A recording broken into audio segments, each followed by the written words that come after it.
Number. Every day at dawn. Number. Part 1. The dropship fell from the sky like a dying bird. It hit the landing pad at Forward Operating Base Meridian with a screech of torn metal and the smell of burning fuel. Alarms screamed across the compound as emergency crews rushed forward with fire-suppressant foam and medical equipment. Hyun-woo looked up from his workbench in Repair Bay 7. Through the reinforced windows, he could see smoke rising from the crash site. Another bad one. The Ravager swarm had been pushing hard against the outer colonies for weeks now. Every day brought more damaged ships, more broken equipment, more soldiers who would never fight again. He set down the circuit board he had been soldering and wiped his hands on his work rag. The other engineers in the bay were already gathering near the windows. Trying to get a better look, Hyun-woo stayed at his bench. He would know soon enough what needed fixing. 20 minutes later, the bay doors opened with a hydraulic hiss. 2 medical officers came through first, then stepped aside quickly. What came through next made everyone in the repair bay stop and stare. She was massive, nearly 8 feet tall, with shoulders as wide as a loading door. Her armor was black as midnight, made of some kind of living metal that seemed to shift and flow, even while standing still. But the armor was ruined. Great cracks spider-webbed across the chest plate. One arm hung at an unnatural angle, sparking where the neural connections had severed. The left leg dragged behind her, the knee joint completely shattered. She was Valorian. Everyone knew about the Valorian warriors. They were legends across the galaxy. Unstoppable in battle. Fearless. Ruthless. They felt no pain and showed no mercy. Their armor was part of them, grown with them since childhood, bonded to their bodies in ways human science still did not fully understand. The Valorian warrior walked past the staring engineers without looking at any of them. Her face was pale, almost crystalline under the harsh repair bay lights. Her eyes were solid black, no white, no pupil, just endless dark that seemed to swallow light. She stopped in front of the repair bay chief, a gruff man named Park who had been fixing military equipment for 30 years. Park looked up at her and did not flinch, which Hyun-woo respected. Most people flinched when a Valorian looked at them. "I need repairs," she said. Her voice was deep and rough, like rocks grinding together. She spoke Korean, with a strange accent that made each word sound sharp and dangerous. Park walked around her slowly, examining the damage. He pulled out his scanner and ran it over her armor. The device beeped and chirped, then displayed a long string of error codes. Park's expression grew darker with each passing second. "This is bad," Park said finally. "The bio-neural network is completely fried. The quantum locks on your joints are corrupted. Half your power distribution system is gone. And these cracks in your chest plate go all the way through to the secondary layer. Can you fix it?" The Valorian asked. Park was quiet for a long moment. Then he shook his head. "No. This armor is beyond repair. The damage is too extensive. We will have to remove it and fit you with a replacement suit. We have some Valorian-compatible models in storage." The change in the warrior was instant and terrifying. One moment she stood still. The next, her hand was around Park's throat, lifting him off the ground. The other engineers scrambled backward. Someone reached for the alarm button. "You will not touch my armor," the Valorian said. Her voice had not gotten louder, but somehow it filled the entire bay. "It has saved my life in 100 battles. It is part of me. You will repair it, or I will kill everyone in this room." Park made a choking sound. His face was turning red. The Valorian showed no emotion at all. She simply held him there, waiting. "She will kill him," someone whispered behind Hyun-woo. "Someone do something." Hyun-woo stepped forward. He did not run. He just walked calmly across the repair bay floor until he stood next to the Valorian warrior. She was so tall that the top of his head barely reached her armored shoulder. "I can fix it," Hyunwoo said quietly. The Valorian's black eyes turned to him. She did not release Park. The armor, Hyunwoo continued. I can repair it. It will take time. Maybe 2 weeks. But I can do it. He is lying, the Valorian said. Your chief says it cannot be done. The chief is thinking about automated repairs, Hyunwoo explained. Machines cannot fix your armor. The bioneural pathways are too complex. The living metal does not respond well to fabrication systems. But I do not use machines for repairs like this. I use my hands. Accents. Another. Accents. The Valorian stared at him for a long moment. Hyunwoo met her gaze without looking away. He was not trying to be brave. He simply saw no point in showing fear. Either she would believe him, or she would not. Finally, she released Park. The chief dropped to the ground, gasping and coughing. 2 engineers rushed forward to help him up. The Valorian ignored them all. She continued to stare at Hyunwoo. You will fix my armor, she said. It was not a question. Yes, Hyunwoo said. But you have to trust me. Some of the repairs will hurt. The armor is connected to your nervous system. When I work on certain sections, you will feel it. Valorians do not feel pain the way you do, she said. Still, Hyunwoo said. I am telling you now. I will be as careful as I can, but I cannot promise there will be no discomfort. The Valorian was quiet for a moment. Then she nodded once. A sharp movement, like a blade cutting air. When do we begin? Tomorrow morning, Hyunwoo said. At dawn. Come to this bay at 0500 hours. The repair cradle in the back corner will be prepared for you. Why dawn? The Valorian asked. Hyunwoo thought about how to explain.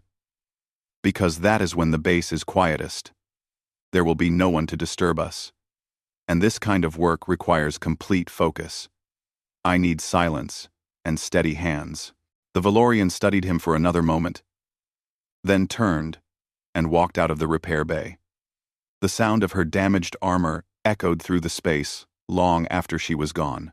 Park approached Hyunwoo, rubbing his throat. Are you insane? Are you insane? He rasped. You cannot fix that armor. No human has ever successfully repaired a Valorian battlesuit. The technology is beyond us. Crass, I know, Hyunwoo said calmly. He walked back to his workbench and began organizing his tools. But I gave my word. So I will find a way. That night, Hyunwoo did not sleep. He spent the hours reading everything the base library had about Valorian armor. There was not much. Most of it was speculation and theory. The Valorians guarded their technology secrets carefully, but Hyunwoo noticed patterns. He saw how the living metal grew in crystalline structures similar to certain minerals found on Earth. He read about the bioneural interfaces and realized they functioned on principles not unlike human nerve tissue. The quantum locks were strange, but quantum mechanics followed rules, even if humans did not fully understand them yet. By the time the sun began to rise, Hyunwoo had filled 3 notebooks with sketches and calculations. He had a plan. It was not a complete plan, but it was a start. At 0500 hours exactly, the repair bay doors opened. The Valorian warrior stood in the doorway, backlit by the red light of dawn. She looked at the repair cradle Hyunwoo had prepared, then at Hyunwoo himself. You are here early, she said. I am always early when I have important work, Hyunwoo replied. He gestured to the cradle. Please, stand here. We will begin with the shoulder joint. It has the least damage, so it will be good practice for both of us. The Valorian walked to the cradle and stepped into it.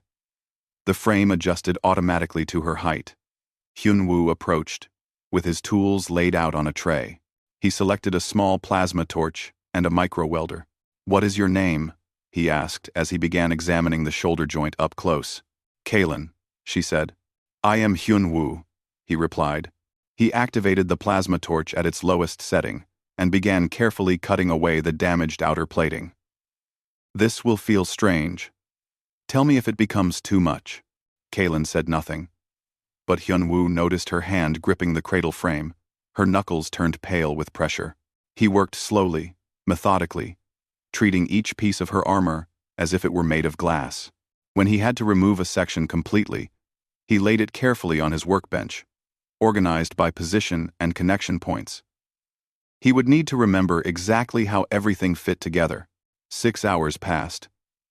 Hyun-woo did not stop except to wipe sweat from his forehead. His back ached from bending over the detailed work. His eyes burned from staring at tiny connection points, but his hands never shook. Finally, he stepped back.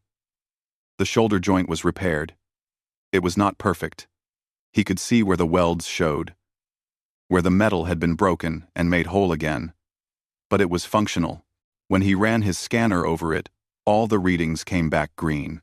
"Move your arm," he said to Kaylin. She raised her arm slowly. The joint moved smoothly, without sparking or grinding. She rotated it, tested the full range of motion. Then she looked at Hyun-woo with an expression he could not read. "It works," she said. She sounded surprised. "Yes," Hyun-woo said simply. "Tomorrow we will do the other shoulder. Then the leg joints. The chest plate will be last. That is where the most critical systems are." Kaylin stepped out of the repair cradle. She looked at her repaired shoulder, then at Hyun-woo. "You kept your word." "I always keep my word," Hyun-woo said. Kaylin nodded once, then walked out of the repair bay. Hyun-woo watched her go, then turned back to his workbench. He had 13 more days of work ahead of him. Maybe more. But when dawn came the next morning, Kaylin was there again. And Hyun-woo was waiting. Number every day at dawn. Number, Part 2. The days fell into a pattern. Every morning at dawn. Kaylin arrived at Repair Bay 7. Every morning, Hyun-woo was already there, his tools laid out in precise order, his workspace clean and organized. They spoke little. There was no need for words when the work spoke for itself. By the end of the first week, Hyun-woo had repaired both shoulder joints, the left leg actuator, and half of the back plating. The work was slow and demanding. Valorian armor did not respond to standard repair techniques. The living metal had to be coaxed back into alignment, not forced. The bio-neural pathways required patience and the steadiest of hands. The other engineers in the bay had stopped watching after the third day. They had their own work to do, their own damaged equipment to fix. But sometimes Hyun-woo would feel eyes on him and look up to see Park observing from across the bay. The chief never said anything, just watched, and then went back to his own repairs. On the 8th morning, Kaylin arrived to find Hyun-woo talking quietly to a piece of her armor. He had removed one of the chest plates and was cleaning years of battle residue from the interior surface. As he worked, he spoke to it. "I am sorry," he was saying. "This solvent is harsh. It will sting. But the corrosion must be removed, or the neural connections will not bond properly." Kaylin stood in the doorway, watching. Hyun-woo did not notice her yet. He continued speaking to the armor plate, as if it could hear him. "You have protected her well," he said softly. "Through so many battles, so much damage. You deserve better than to be discarded. We will make you whole again." "The armor cannot hear you," Kaylin said. Hyun-woo looked up, not startled, just aware that she had arrived. "I know," he said. "But my grandfather taught me that the way you treat something shows what you believe about it.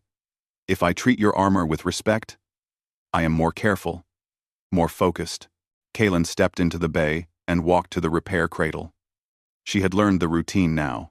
She knew where to stand, how to position herself to give Hyun-woo the best access to whatever section he needed to work on. As Hyun-woo began the day's repairs, Kaylin asked, "What was your grandfather?" "A blacksmith," Hyun-woo said, carefully realigning a neural filament thinner than human hair. "He made tools and knives in the old way. No machines, no fabricators, just metal and fire and a hammer. He said that every piece of metal had its own spirit. You had to listen to it, understand it, work with it, instead of against it." That is foolish, Kalen said. Metal has no spirit. Armor is equipment. It serves a purpose. Hyun-woo was quiet for a moment, his hands never stopping their work. Then, why did you threaten to kill everyone, rather than let them replace yours? Kalen had no answer to that. The work continued. Hyun-woo's hands moved with absolute certainty. Even when working on systems he had never encountered before. He learned as he went, treating each component as a puzzle to be solved, rather than a mystery beyond understanding.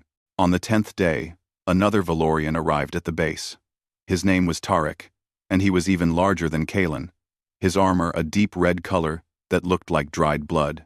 He had come to deliver reports from the front lines and to resupply before returning to battle. Tarek found Kalen in the repair bay.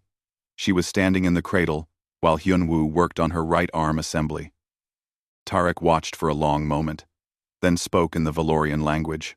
The words were harsh and guttural, full of hard consonants that sounded like breaking stone. Hyun-woo did not understand the language, but he understood the tone. It was mocking, cruel. He looked up and saw Kalen's expression change. Her jaw tightened. Her hands, which had been relaxed, curled into fists. Tarek spoke again, longer this time. Other Valorian words Hyun-woo did not know. But he saw Kalen's reaction and knew whatever was being said was bad. Leave, Kalen said in Korean, her voice tight with barely controlled rage. Tarek laughed. It was an ugly sound. He said something else in Valorian, then reached out and touched Kalen's damaged armor with one finger, almost like a caress. It was clearly meant to be insulting. Kalen moved faster than Hyun-woo had ever seen anything move. She was out of the repair cradle and had Tarek by the throat before anyone could blink. The two Valorians crashed through a workbench, scattering tools and parts across the floor. They fought with terrible violence, their armored fists striking with sounds like thunder. Alarms blared. Security forces rushed in with stun weapons. It took 8 armed guards and a full-power electrical discharge to separate the two warriors. Tarek was dragged away, still shouting insults in his native language. Kalen stood in the center of the wrecked repair bay, breathing hard, her black eyes burning with fury. After Tarek was gone, after the security forces left, after the other engineers had cleaned up the worst of the damage, Hyun-woo approached Kalen carefully. "Are you hurt?" he asked. "No," she said. Her voice was flat, empty. "What did he say to you?" Kalen was quiet for a long time.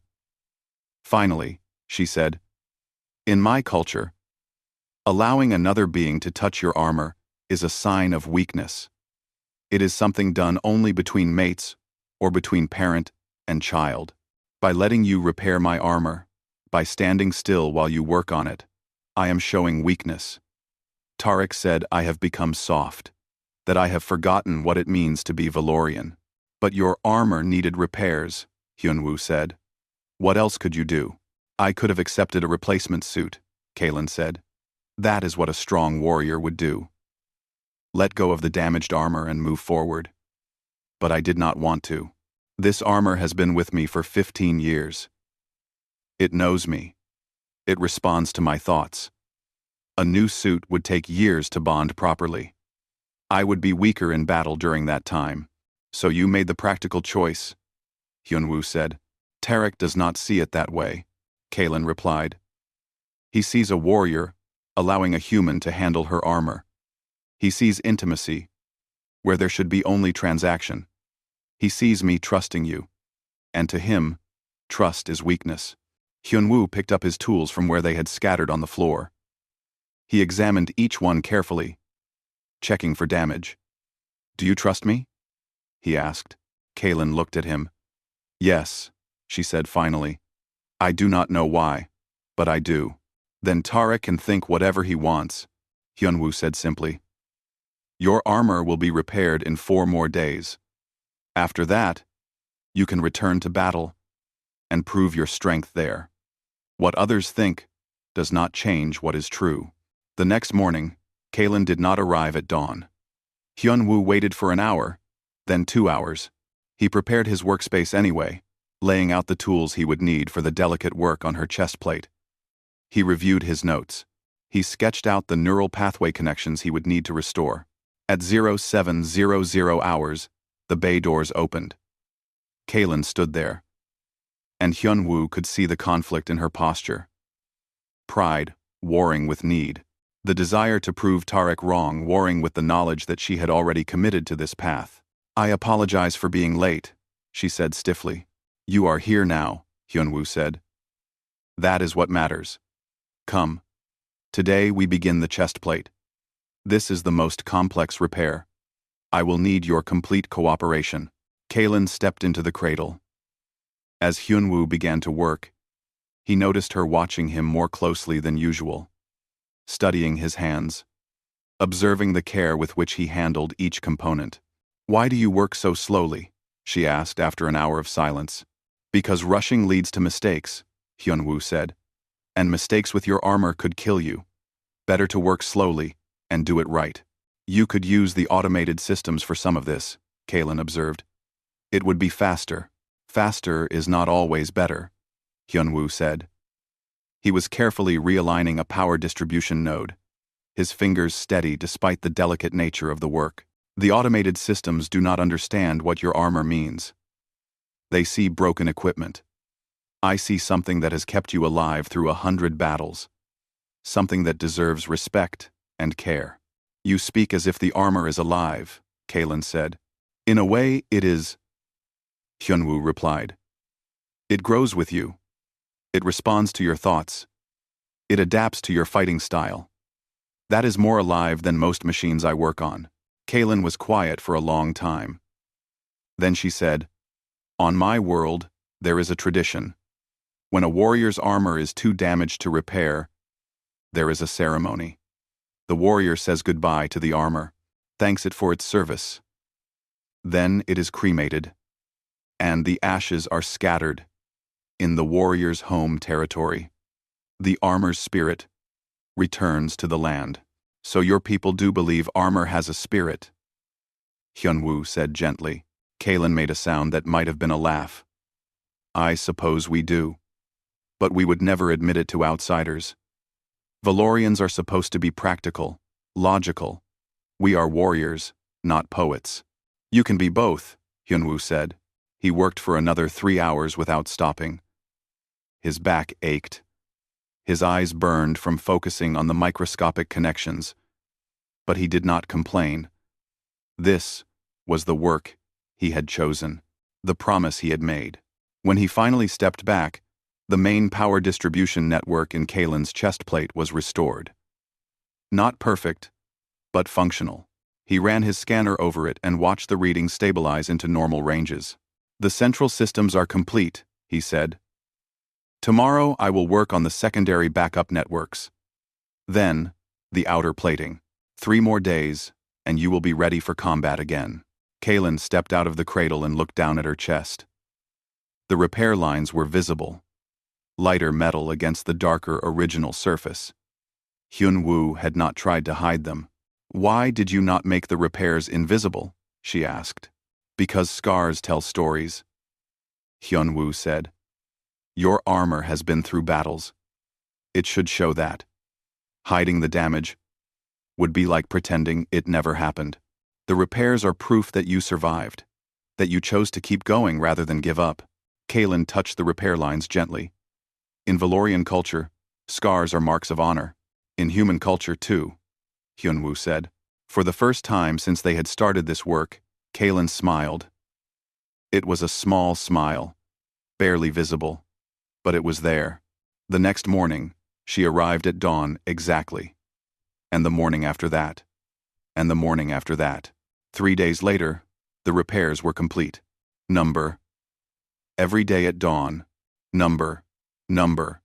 Part 3. The completion of Kaylin's armor should have been the end. 3 weeks of work, dawn after dawn, and now the armor was whole again. All systems functional. All connections restored. The living metal gleamed under the repair bay lights, the scars of battle visible but no longer threatening. But it was not the end. Major Daejin called Hyun-woo to his office on the same day the repairs were finished. The major was a career military man, stern and practical. He did not waste time with pleasantries. "I have been watching you, engineer," Daejin said. "For 3 weeks, you have spent every morning working on that Valorian's armor. Meanwhile, we have defensive installations that need building, weapons that need maintenance, critical systems that have been waiting for attention, while you played artist with alien equipment. The armor required specialized attention," Hyun-woo said calmly. "No one else could have done the work." "That is not the point," Daejin said. "The point is that you are a military engineer assigned to this base for military purposes, not a personal technician for alien warriors. The Valorian's armor is repaired now. Good. But this cannot happen again. From tomorrow, you will return to your assigned duties. Is that clear?" "Yes, sir," Hyun-woo said. But that night, as Hyun-woo tried to sleep, he could not stop thinking about the armor. There were still improvements he could make. The quantum locks in the knee joints could be calibrated better. The power distribution could be optimized. The neural response time could be reduced by 0.3 seconds if he adjusted the interface protocols. Small things. Things that would not make much difference. Except in battle, 0.3 seconds could mean life or death. The next morning, Hyun-woo arrived at the repair bay before dawn. He had decided. He would work on Kalen's armor, on his own time.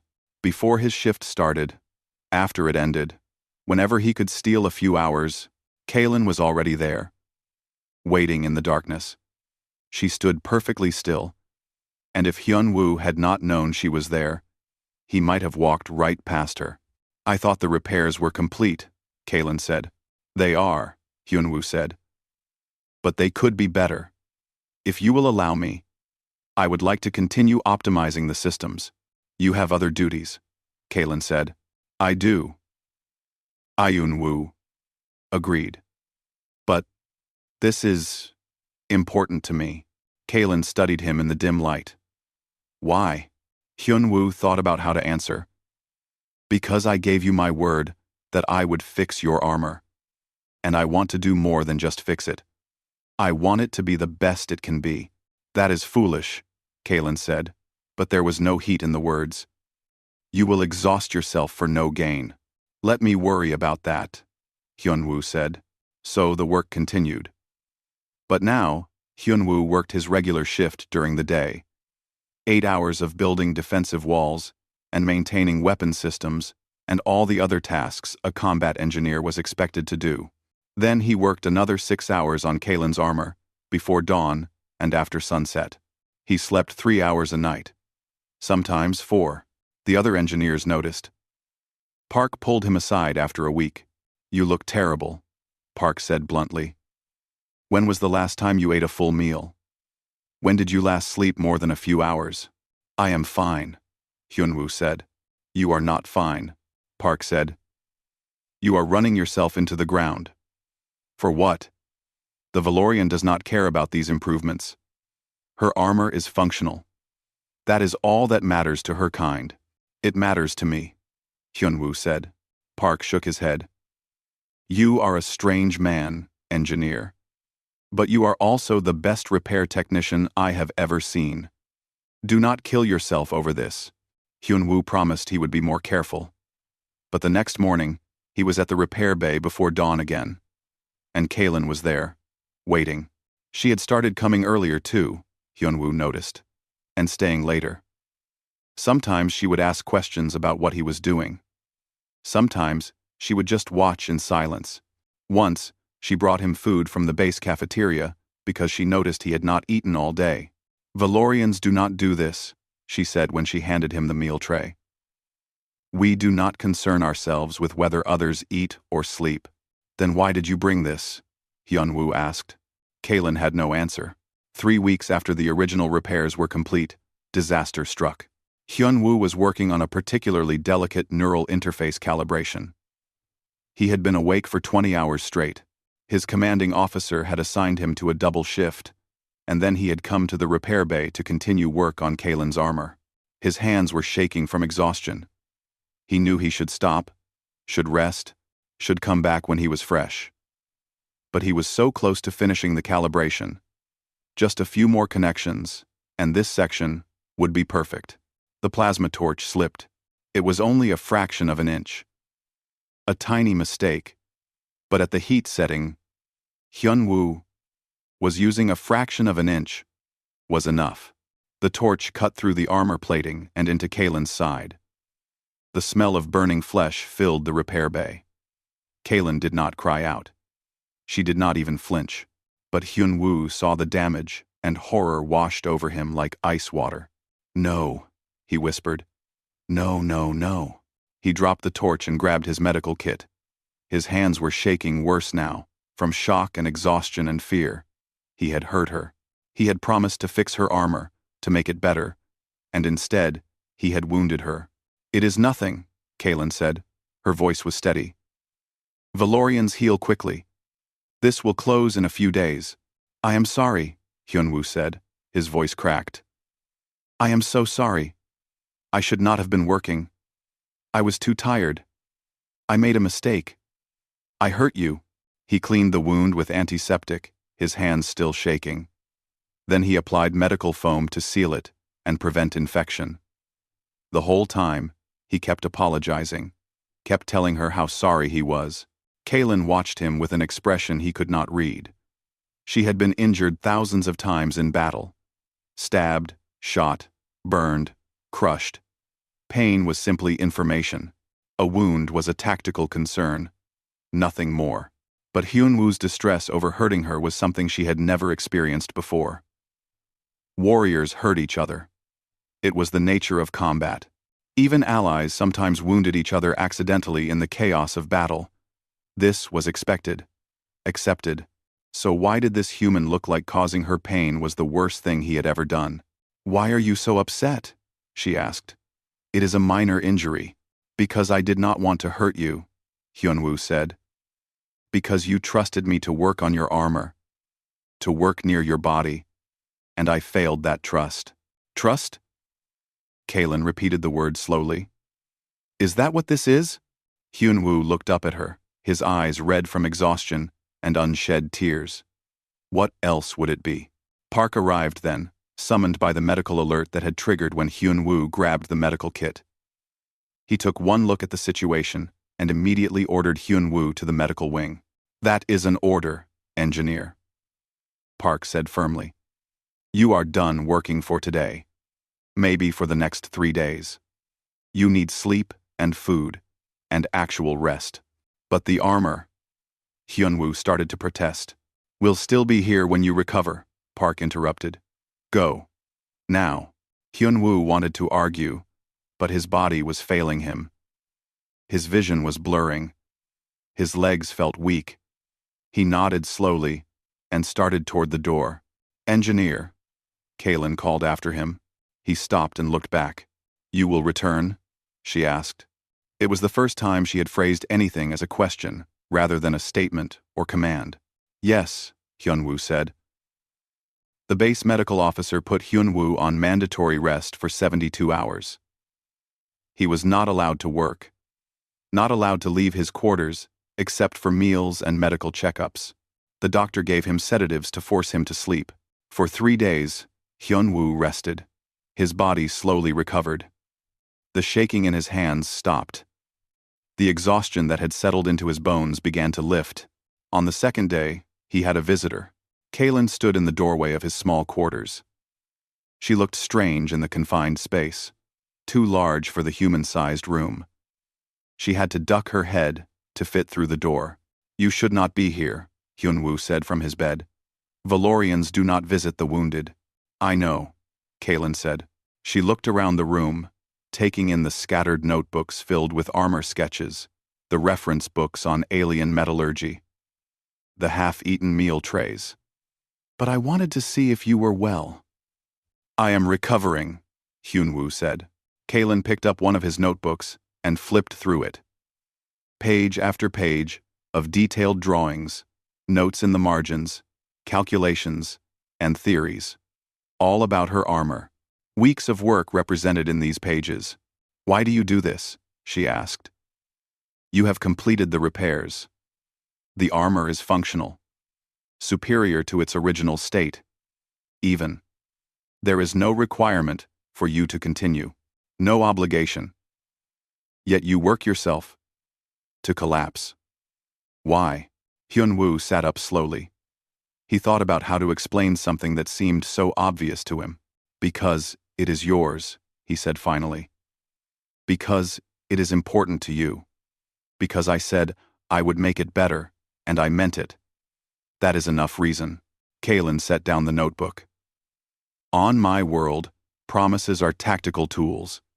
You make a promise to achieve an objective. Once the objective is met, the promise is fulfilled. There is no emotion attached to it.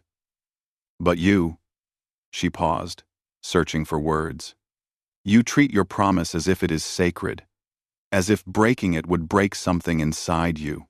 "Yes," Hyun-woo said simply. "I do not understand humans," Kalen said. "I do not think I fully understand Valorians either," Hyun-woo replied. "But that does not mean we cannot work together." Kalen was quiet for a long moment. Then she said, "When you return to the repair bay, I will help you. You can teach me what to do. I am strong. I can hold things. I can fetch tools. You should not carry this burden alone." "You would do that?" Hyun-woo asked, surprised. "You work on my armor because you gave your word," Kalen said. "Perhaps I can learn to keep my word too." 3 days later, Hyun-woo returned to Repair Bay 7 at dawn. Kalen was waiting. But this time, she was not just standing in the repair cradle. She had laid out all of Hyun-woo's tools in the order he preferred. She had prepared the workspace. She had even made tea, using hot water from the bay's cleaning station. "I do not know if I made it correctly," she said, gesturing to the tea. Hyun-woo took the cup. The tea was terrible, too strong, too bitter. But he drank it anyway, and smiled. "It is perfect," he said. "Thank you." And together, in the quiet before dawn, they continued the work. Number. Every day at dawn. Number. Part 4. The alarms began at 0300 hours, screaming through every speaker on forward operating base Meridian. Hyun-woo jolted awake in his quarters, his heart pounding. He knew that sound. 3 short blasts, then a long wail. Incoming attack. He pulled on his uniform and boots in less than 30 seconds. Outside, the base was chaos. Soldiers running to defensive positions. Officers shouting orders. The night sky lit up with streaks of weapons fire. Through the noise and confusion, Hyun-woo heard someone yell, "Ravagers! Multiple contacts! They are inside the perimeter!" The Ravager swarm. The nightmare that consumed worlds. Biomechanical horrors that adapted and evolved during battle. Learning from every encounter. Becoming deadlier with each passing moment. Hyun-woo had seen footage of Ravager attacks. He had helped repair equipment, damaged in their assaults. But he had never actually faced them. He ran toward Repair Bay 7. Not because it was safe, but because it was where he could be useful. Engineers would be needed to keep defensive systems running, to repair damaged weapons, to patch holes in the base's shields. The bay was already full of activity when he arrived. Park was directing a team of engineers, sending them to different sections of the base. When he saw Hyun-woo, he nodded. "Good. You are here. I need you on the eastern defensive wall. The automated turrets are malfunctioning. Get them back online." Hyun-woo grabbed his toolkit and started toward the eastern section. Then he stopped. Through the bay windows, he could see the tactical display showing all active combat units. Among the markers, he spotted Kalen's identification code. She was on the front lines. Of course she was. That was where Valorian warriors belonged. But her armor. The repairs were good, but not perfect. There were still optimizations he had planned to make. The knee joints were not quite as responsive as they should be. The power distribution had a slight delay under maximum load. Small imperfections that would not matter in normal circumstances. But against the Ravagers, small imperfections could be fatal. Hyunwoo made a decision. He ran to the weapons locker and grabbed a plasma cutter and a portable welder. Then, he headed for the front lines. Park saw him and shouted, "Where are you going? I gave you an assignment." "I know," Hyunwoo called back. "But something is more important." He did not wait for permission. He just ran. The eastern perimeter was hell. The Ravagers had broken through in 3 places. They were things from nightmares. Each one different. Each one perfectly designed to kill. Some skittered on too many legs.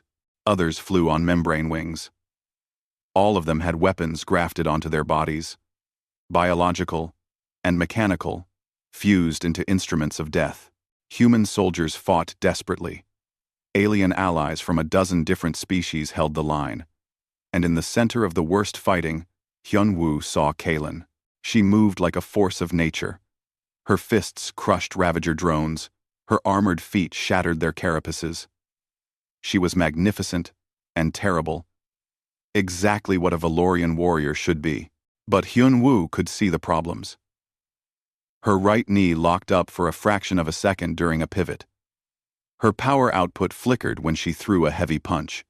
The delays he had noticed during testing were becoming critical under combat stress.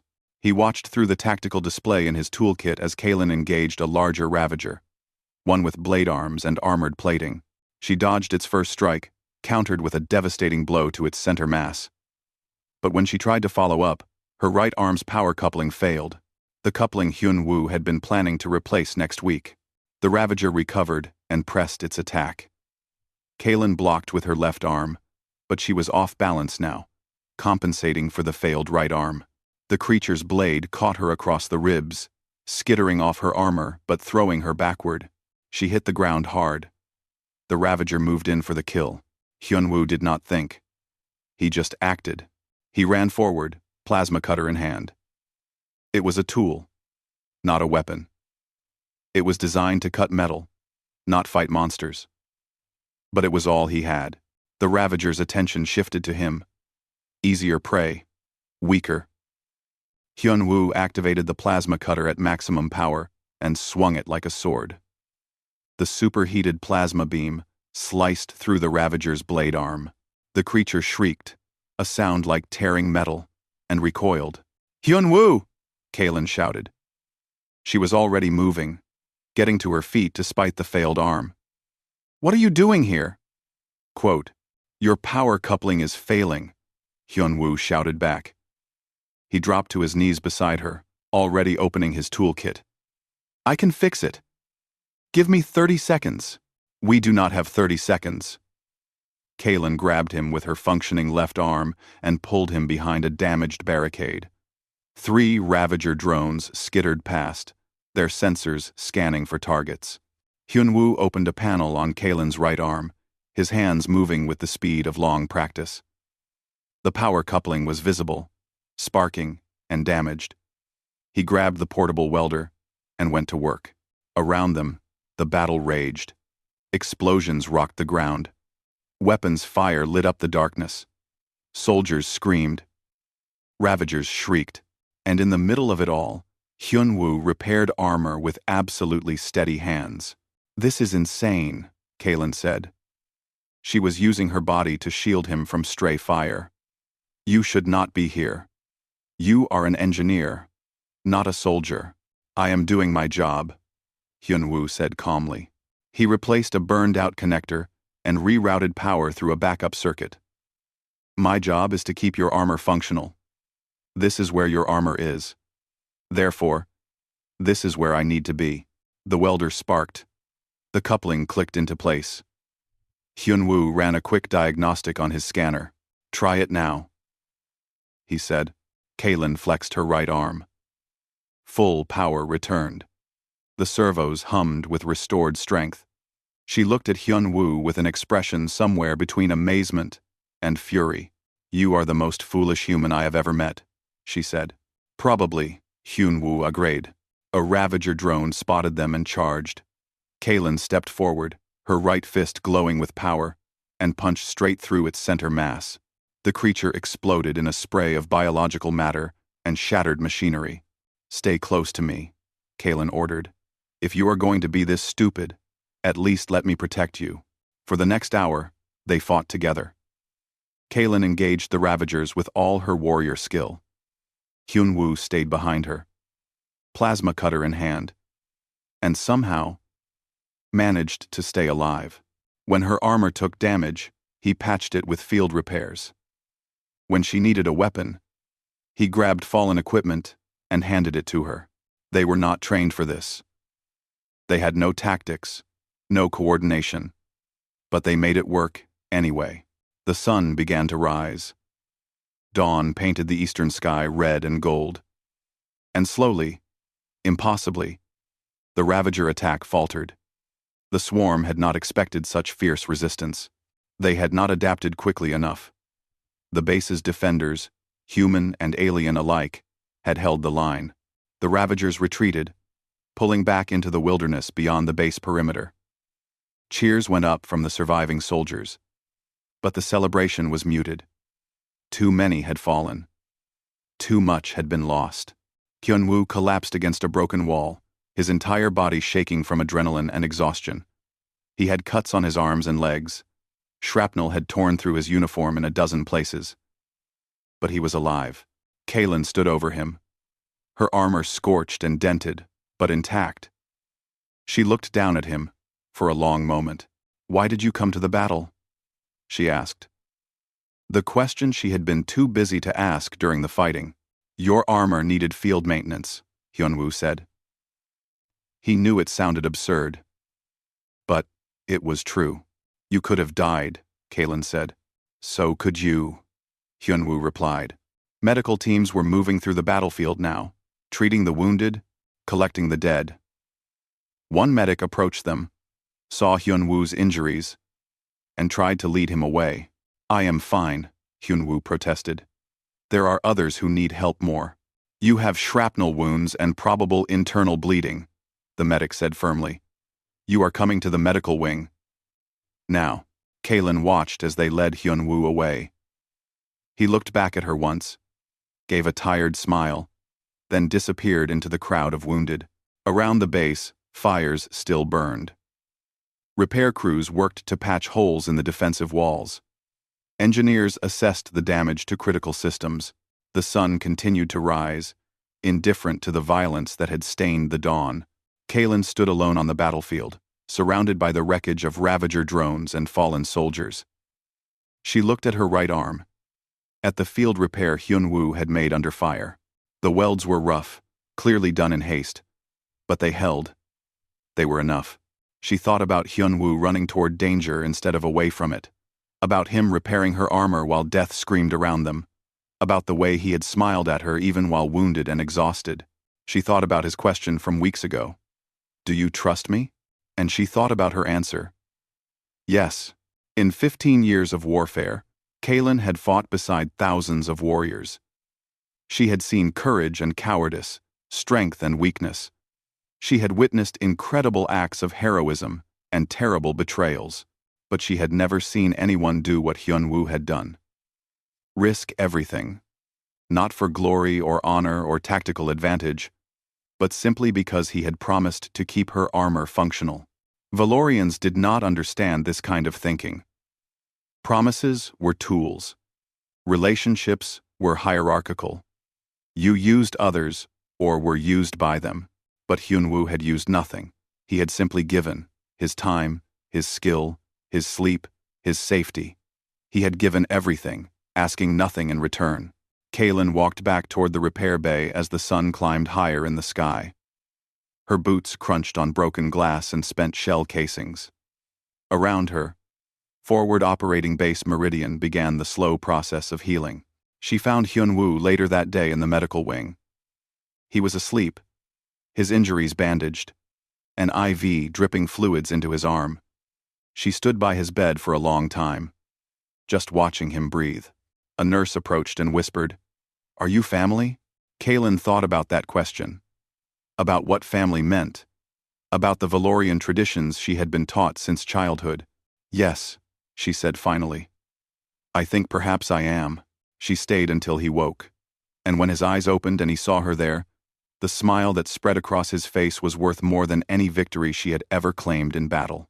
"Your armor," he said, his voice rough from sleep. "Did the field repairs hold? Did the field repairs hold?" "They held," Kaelin said. She sat down in the chair beside his bed, her armored form too large for the furniture but managing anyway. "But that is not what I want to talk about." "What then?" Hyunwoo asked. Kaelin was quiet for a long moment. Then she asked the question that had been building inside her for weeks. "Why are you so gentle with me? Number. Every day at dawn. Number. Number." Part 5. Hyunwoo looked at Kaelin from his hospital bed. The question hung in the air between them, like something fragile and precious. Outside the medical wing, he could hear the sounds of the base recovering from the attack. Repair crews working, officers giving orders. Life continuing despite the violence that had tried to end it. "Why am I gentle with you?" he repeated softly. He thought about how to answer. How to put into words something that felt as natural as breathing. "My grandfather once told me," Hyunwoo began slowly, "that the way you treat something shows what you believe about it. If you treat a tool carelessly, you are saying it has no value. If you treat it with respect, you are saying it matters." He shifted in the bed, wincing slightly at the pull of his injuries. "When I first saw your armor, I saw something that had been through hundreds of battles, something that had kept you alive when death came looking for you. That deserves respect. That deserves gentleness." "But I am not my armor," Kaelin said. "No," Hyunwoo agreed. "But you are connected to it. The armor grows with you. It responds to your thoughts. To hurt it carelessly is to hurt you. And I never wanted to hurt you." "Warriors hurt each other all the time," Kaelin said. "It is the nature of combat. Even training involves pain." "I am not a warrior," Hyunwoo said simply. "I am an engineer. I fix things. I make things whole. When I see something broken, I want to repair it. When I see something damaged, I want to restore it. That includes you." "You think I am broken?" Kaelin's voice had an edge to it. "No," Hyunwoo said quickly. "But your armor was. And you were hurting because of it. Even if you would never admit it. I saw that hurt and wanted to fix it. Is that so strange?" Kaelin stood and walked to the window. Outside, the sun was setting, painting the sky in shades of orange and purple. "On my world," she said quietly, "gentleness is seen as weakness. From the time we are children, we are taught to be strong, to show no pain, to need no one. Compassion is a luxury that warriors cannot afford." She turned back to face him. "But, watching you these past weeks, I have been confused. You are gentle, yes, but you are not weak. You kept your promise even when it exhausted you. You ran into battle to repair my armor under fire. You have shown more courage than many warriors I have fought beside." "Courage is not the same as violence," Hyunwoo said. "I am beginning to understand that," Kaelin replied. "But it goes against everything I was taught. Everything I believed about the universe." She walked back to his bedside and sat down. "In Valorian culture, there are only two types of beings: predators and prey, the strong and the weak. You use others, or they use you. That is the way of things." "And which am I?" Hyunwoo asked. "Predator or prey?" Kaelin was quiet for a long time. "Neither," she said finally. "You are something I have no words for in my language. You give without taking. You help without demanding. You care without expecting anything in return. This does not fit into my understanding of the world." "Maybe your understanding needs to change," Hyunwoo said gently. "Yes," Kaelin said. "I think it does." She reached out with one armored hand, and carefully, so carefully, touched Hyunwoo's shoulder. The gesture was awkward, uncertain. Valorians did not comfort others. They did not offer physical affection. But she tried anyway. I told you before that in my culture, only family or mates handle another's armor, she said. When I allowed you to repair mine, I was making a choice. A choice that would brand me as weak in the eyes of my people. I am sorry, Hyunwoo said. Do not apologize, Kalin said firmly. I knew what it meant. I chose it anyway. Because... She paused, searching for words. Because for the first time in my life, I met someone who treated me as if I had value beyond my ability to kill. Who saw me as more than a weapon. You are more than a weapon, Hyunwoo said. You are a person. You deserve to be treated with gentleness, even if you have never received it before. Kalin made a sound that might have been a laugh or might have been a sob. It was hard to tell. See? That is what I mean. No one has ever said such things to me. No one has ever looked at me the way you do. How do I look at you? Hyunwoo asked. Like I am worth the effort, Kalin said simply. Like fixing my armor matters. Like I matter. They sat in silence for a while. Outside, the base continued its work. Inside the medical wing, wounded soldiers rested and healed. Time moved forward, as it always did. Finally, Hyunwoo spoke. What will you do now? The battle is over. Your armor is repaired. You will receive new orders soon, I imagine. Yes, Kalin said. I have already been contacted. They want to send me to a shock trooper unit in the core systems. It is a promotion. An honor. They say my performance during the battle was exemplary. That is good, Hyunwoo said, though his voice sounded hollow. It is what every Valorian warrior should want, Kalin agreed. Glory, recognition, the chance to fight in important battles. But, Hyunwoo prompted. But I do not want it, Kalin said. The admission seemed to surprise her, as much as it surprised Hyunwoo. My people have a saying. A warrior walks alone, dies alone, and is forgotten alone. For 15 years, I have lived by those words. I have walked alone. I have expected to die alone, and I thought I would be forgotten when I fell. She looked at Hyunwoo.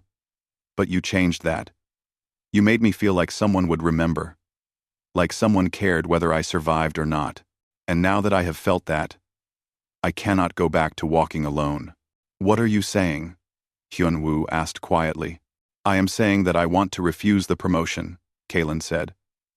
I want to request a transfer to wherever you are assigned, if you will have me. Hyunwoo stared at her. That would destroy your career. Your people would see it as the ultimate weakness. Choosing a human over glory. Let them, Kalin said. I have spent 15 years proving my strength to others. Maybe it is time I chose something for myself instead. Are you sure? Hyunwoo asked. This is a big decision. You should think about it carefully. I have been thinking about it since you ran into battle to repair my armor, Kalin said. Actually, I have been thinking about it since the first morning you kept your promise to fix what everyone else said was broken. You showed me that there is more to life than combat. That there is value in creation, in repair, in gentleness. I want to learn that. I want you to teach me. Hyunwoo smiled. It was tired and pained, but genuine.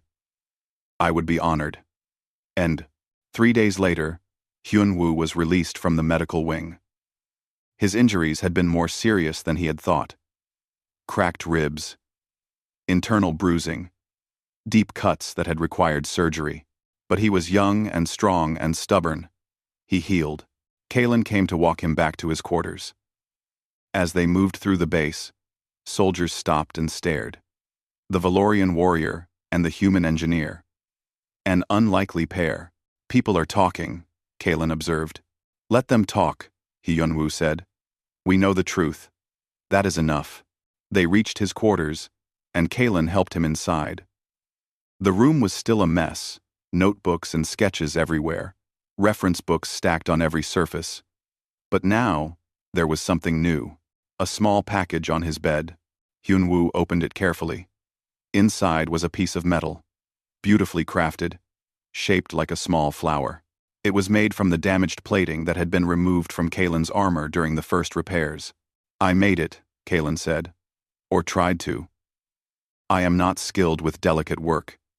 But I wanted to give you something. To thank you. Hyunwoo held the metal flower carefully. It was rough and imperfect, clearly made by someone learning a new skill. But it was beautiful because of that. Not despite it. It is perfect, he said. Thank you. 2 weeks later, new orders came through. Hyunwoo was being transferred to a colony world called New Haven. The planet had been hit hard by Ravager attacks. They needed engineers to rebuild, to restore what had been destroyed. Kalen's transfer request was approved the same day. She would go to New Haven too, assigned to train the local defense forces. They left Forward Operating Base Meridian together at dawn. The shuttle lifted off as the sun rose, and Hyunwoo looked back at the base that had changed his life. Repair Bay 7 was visible from the air, a small building that had become sacred ground. Are you nervous? Kalen asked. About the new assignment? A little, Hyunwoo admitted. New Haven was devastated. There will be so much work to do. So much to rebuild. Then it is good you will not be alone, Kalen said. 6 months later, on New Haven, Hyunwoo stood in a workshop he had built with his own hands. The building was simple but functional. Large windows let in the morning light. Workbenches lined the walls, covered with tools and equipment. This was where he taught now. Not just repair techniques, but philosophy. The idea that how you treat something matters.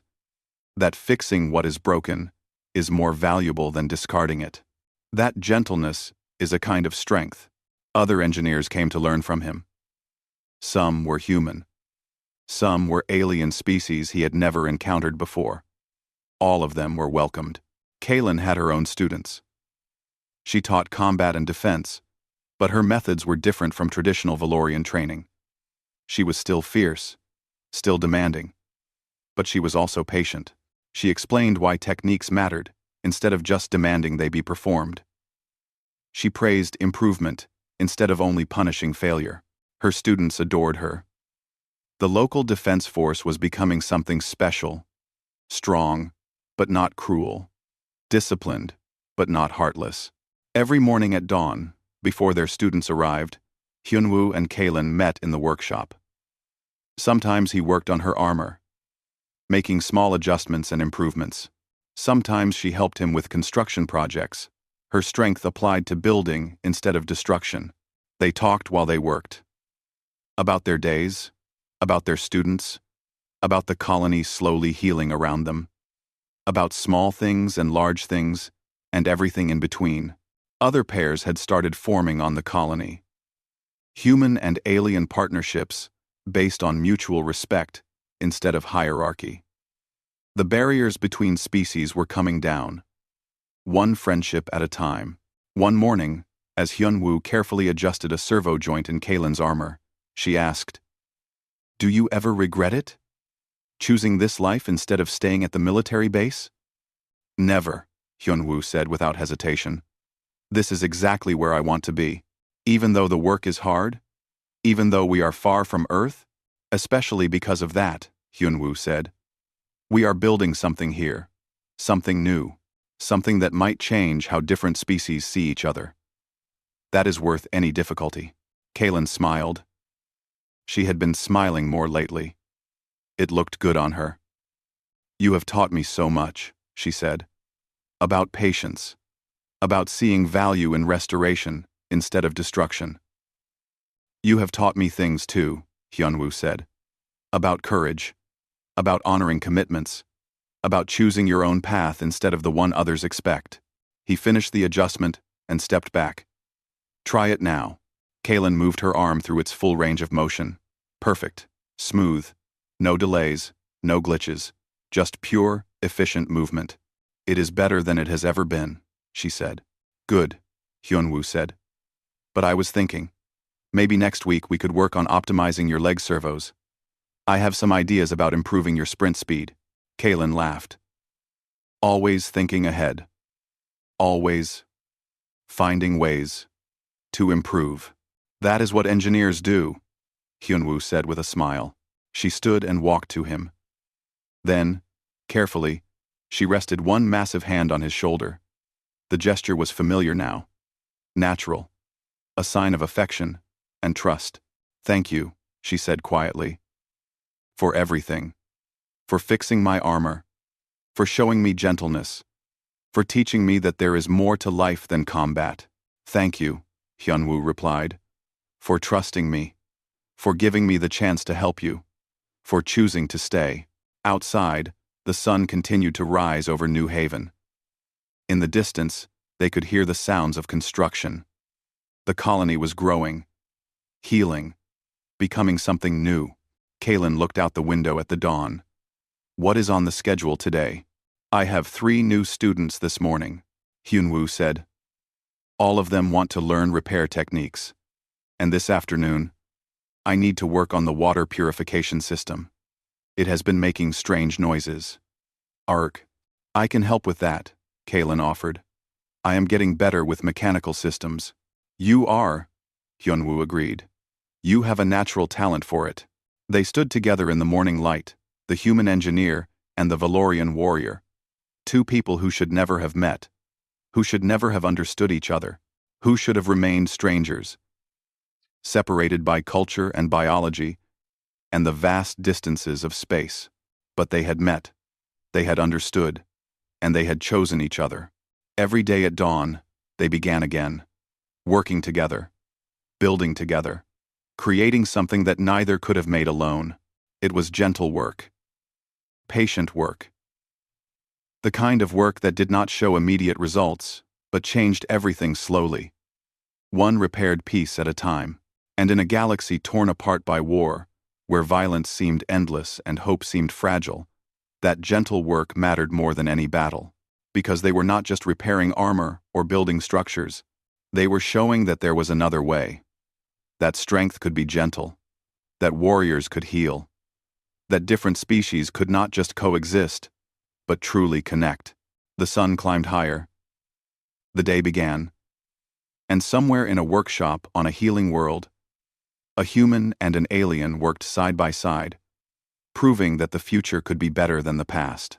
If only someone was brave enough to be gentle,